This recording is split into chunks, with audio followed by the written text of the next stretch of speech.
Hi everyone. In this video we are making a cream puff. This will be the third painting in the food illustration series in which I'll make different food-related paintings in alphabetic order. So let's get started. First, let's make the lower section of the pastry. Add cadmium yellow in the middle.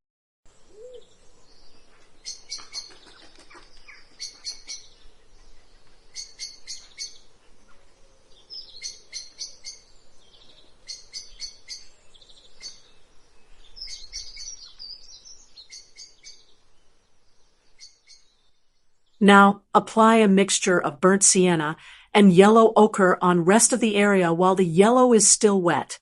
This will create soft edges, and the yellow will act as a highlight right in the middle.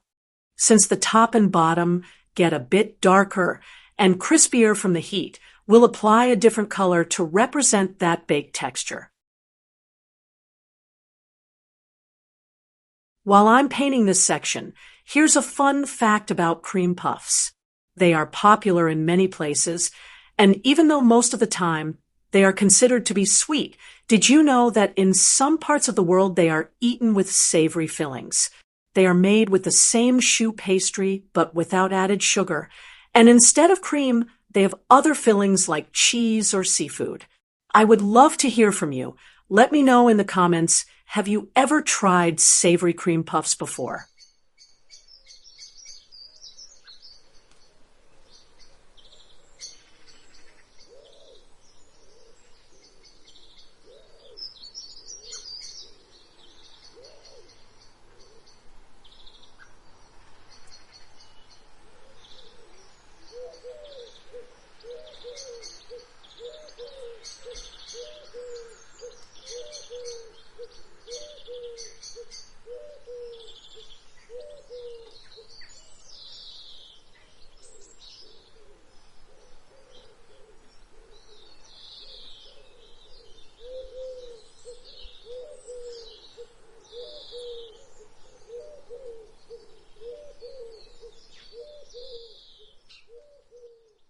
Now apply clean water in the upper portion of the pastry, and then paint the mixture of yellow ochre and burnt sienna.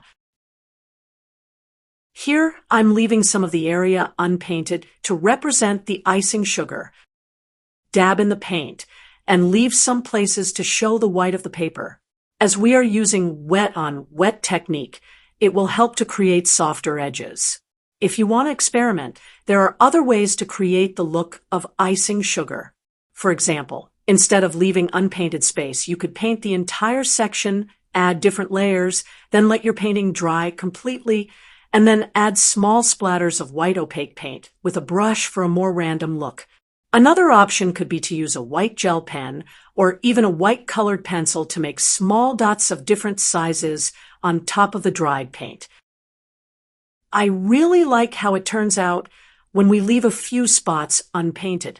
If you want, you can also combine any of these methods, like leaving some areas and also adding splatters. It's completely up to you. You can test these different methods on a smaller piece of paper and see which one you like the most. Add a little bit of burnt sienna in the mixture we used for the first layer and add darker areas. Make sure while doing this, some of the lighter section of the previous layer are still visible.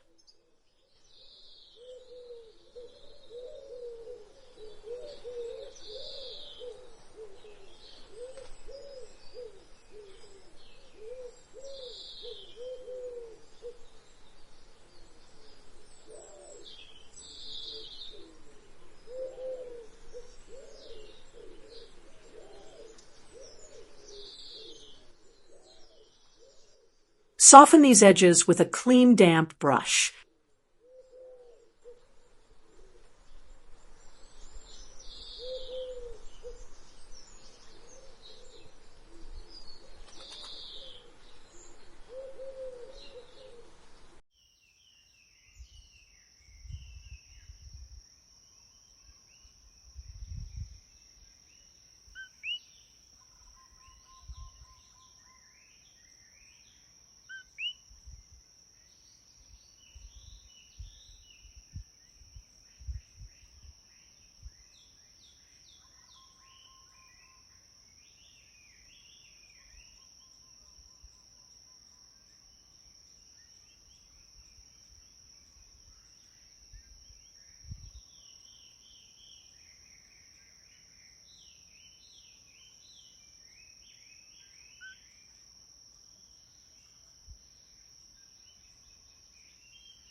Repeat the same for this upper section while being careful not to smudge the paint underneath.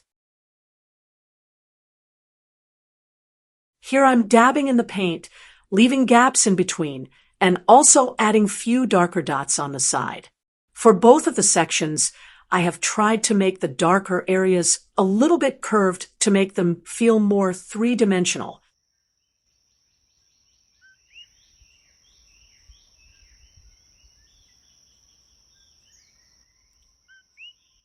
Since a cream puff has a flaky texture, the cracks reveal a lighter layer underneath. It's important not to cover the previous layer completely to show that detail. And by softening the edges, we create some darker areas on top of the lighter base.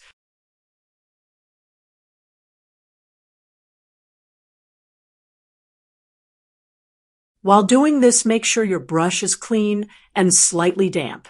You might feel softening the edges is more difficult on some papers compared to others. For example, it should be easier on 100% cotton, cold press paper.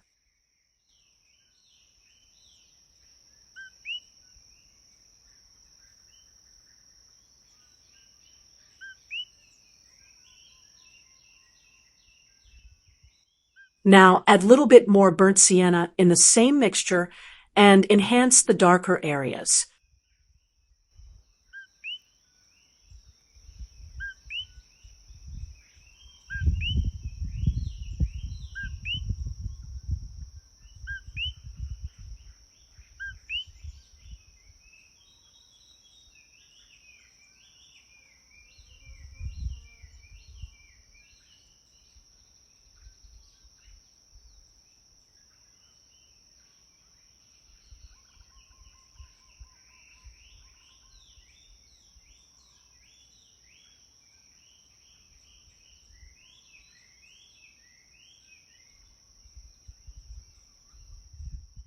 Again, soften the edges.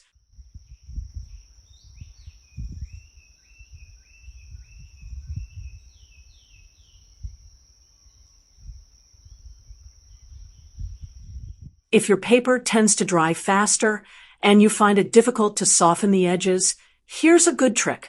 You can add a little darker paint to one spot, soften it immediately, and then move to another part of the painting. This way you don't have to worry about the paint drying quickly.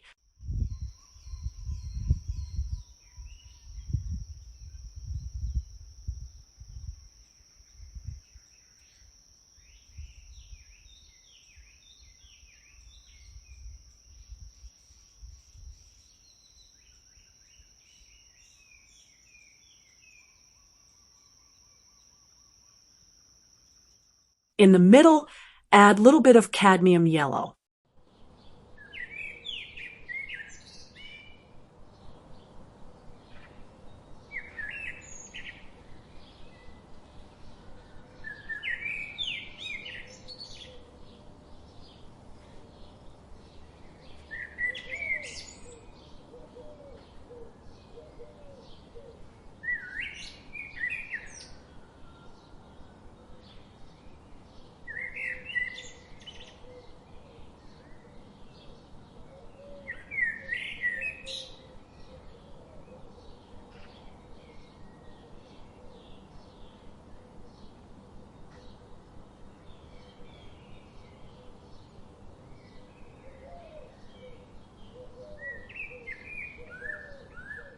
Now add more burnt sienna in the mixture and repeat to build up the darker tones. Keep in mind that the previous layer is dry before doing the next one.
Now take only burnt sienna and add it in some places like this.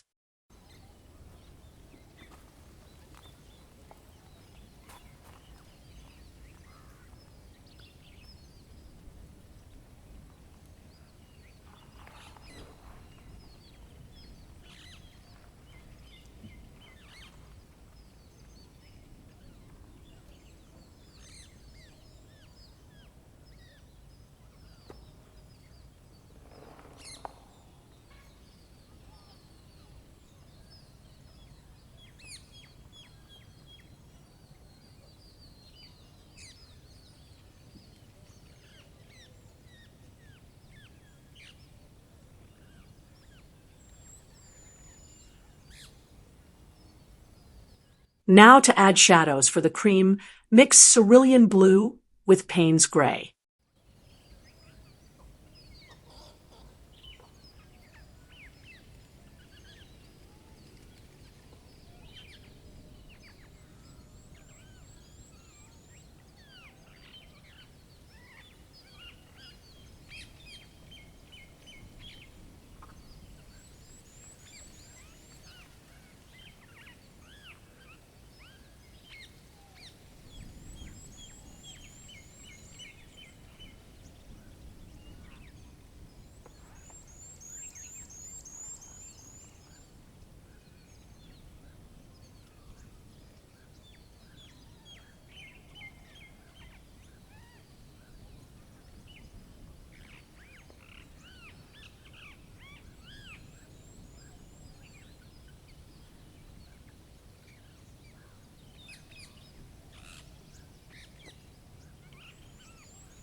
Thanks for watching. See you next time, and don't forget to subscribe for more videos like this.